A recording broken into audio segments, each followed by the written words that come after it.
ఇప్పటి వరకు జాతీయ మీడియా మెజారిటీ బీజేపీకి మద్దతు పలుకుతున్న మీడియా ఎందుకో కొద్ది రోజులుగా బీజేపీ చేస్తున్న కార్యక్రమాలను వ్యతిరేకిస్తూ వస్తున్నది. ఆశ్చర్యం. ఇది మంచిదే, మంచి పరిణామం, కానీ ఆశ్చర్యకరమైన పరిణామం కూడా.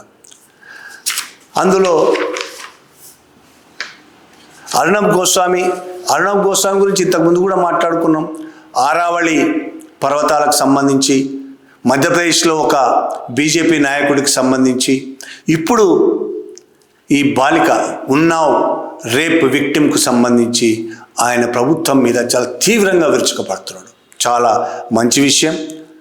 రాజ్దీప్ సర్దేశాయ్ ప్రత్యేకంగా బీజేపీకి సపోర్ట్ చేసింది లేదు, కానీ ఇటువంటి విషయంలో చాలా తీవ్రంగా ప్రశ్నిస్తున్నాడు, చర్చా కార్యక్రమాలు పెడుతున్నాడు రాజ్దీప్ సర్దేశాయ్, అర్ణబ్ గోస్వామి. జాతీయ మీడియా మొత్తం ఈ ఉన్నావ్ రేప్ విక్టిమ్కి మద్దతుగా నిలబడ్డది.